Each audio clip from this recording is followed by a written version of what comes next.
So sige, subong i-explain ko lang no kung ano ang aton nunod bala sa aton nga plate number 2. So tanay kung hina ang volume, ipatuduwa nyo lang ang inyong volume da. So amo ning unod sang kuan no sang aton nga plate number 2, nagobra na lang ko di format para isa na lang kita ka format tanan no. So mera diri una-una kung makita niyo di sa header, amo ning plate number 2 naton nga bill of materials with manpower. Okay? So, ada.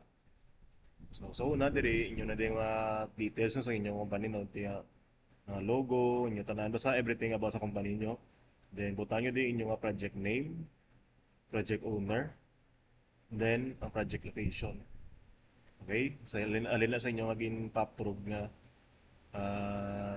gin-approve na plano nga building plans. So, diri ari unod sa aton nga bill of materials no. Kung makita ka diri, may header kita diri. Una-una, ang item number 1 or 1 or diri nyo ibutang, ang una-una nyo nga level 2 activities. Tandaan na, level 2. Okay? So, ginubra nyo da nga work breakdown structure. So, dason, di ba may yara da mga gamay nga revisions kamo. So, i-revise na, then, ubra ka mo sa final yung work breakdown structure.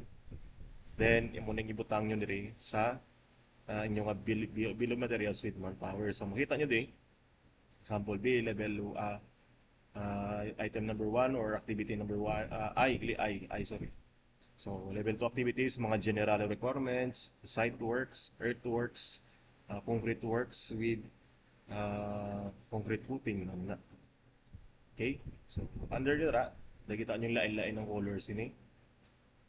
Under sini is the level 3 activities. No? So, level 3 activities. And, ari, mayara kita din nga subtotal. Diri. Ang subtotal, siyempre, i-add mo niya tanan nga amount. Ang subtotal diri, is i-add mo na di tanan ang amount nga gin gamit mo sa tanan diri. So, imo nga level 3. Sample B, ano na yung unod yan yan? Example B, imo nga level 3 activities under the level 2, dari basically plans, preparations, and billboards. So butang mo di printing of plans, tagpila na pilang quantity yan, unit niya na, and butang yung unit cost and the total amount. Then billboard, di pilang billboard, and so on. Then sa labor cost, na ikaw na ka muna na di bala sa labor cost diri. I-explain mo ni karon gay. May separate kita din nga video for obtaining the labor cost. Okay? Then example B, o may tatlo ka sub level 3 sub activities sa imo nga level 2 activities sa imo nga item number 1. So 1A, 1B, the same lang na, and 1C. And then meron kita sa lalong magid sa lower portion diri is the material cost. So ano ning unod sa material cost? Ang material cost is composed of ang tanan nga material cost lang ang gingamit mo. Diri add mo ning ari diri sa imo nga diri. Then sa 1B mo, i-add mo man na. Then tanan basta tanan nga general activities nimo, i-add mo dira. Okay, then enter na. Namo na din ang libro ang material cost mo para sa level 2 activities. Wa. And then ang labor cost mo diri syempre i-add mo man tanan. Tanan yung labor cost sa tatlo mo to ka sub level 3 activities mo. So pila ang labor cost mo sa imong level 3 activities, i-add mo din plus plus ara ita na plus, tapos sa level IB naman 1B, add mo man ang iyang labor. Then so sa level 3, add mo man na diri. Then amo na labor cost. So pila na inyo ka level 2 activities, amo na naibutang nyo. Okay, so pang copy paste lang na diri, pang copy paste lang na tanan-tanan hasta nga makaobra ka matapos nyo inyo nga bill of materials. Tuwa. And then after sina may summary kita. Okay, summary is the same lang sa imo nga content skid no. So i-upload yun sa buong format yun amo na nadibala. Okay, ari. So project name di same man nagyapon sa una na sa ari di sa nauna mo content. Okay, So, diri, miyara kita di item number 1, 2, 3. So, ano na di pamutang mo di sa scope of works? So, ipamutang mo di sa scope of works is only the level 2 nga activities. So, kung anong ibutang mo di sa diri, nga mga level 2 activities, amo lang to ibutang mo diri sa level 2, hindi ang mga level 3. Kuha nyo? Patang mo ka-record pa ta? Okay, ka-record pa ta. Sige. And then, sa diri, sa material cost, i-enter mo lang to kung pila tong nakuha ko nga corresponding nga material cost diri. Dan automatic na na sila. Okay, or i-delete ko na ni kung nag-automatic. Delete ko lang. Ano nag-skill daw? Delete.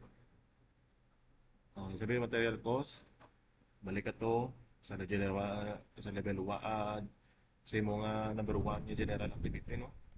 Enter tapos ari dito man sa imo nga labor cost na yan nag-spell niya.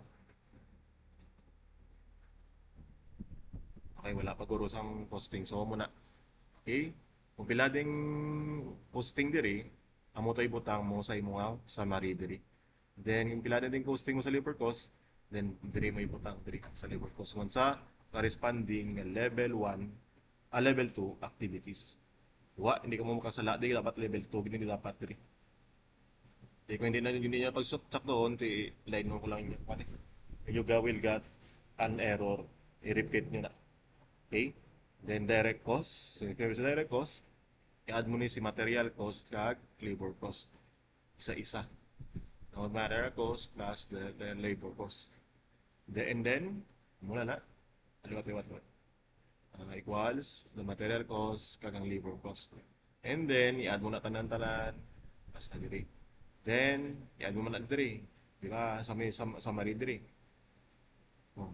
I-add mo ning tanan-tanan sa diri nga cell, i-add mo ni tanan-tanan nga material cost, okay? Sa diri nga cell, i-add mo ni tanan-tanan nga labor cost. Then sa diri, i-add mo tanan-tanan nga direct cost. Then, the total direct cost is equals na diri sa imo dira.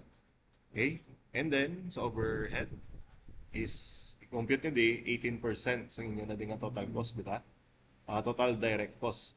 Tapos 8% niya sa total direct cost, then 12% niya sa total direct cost, and then the total construction direct cost, i-add mo niyang apat ni Kasel, then that will be your total construction material cost.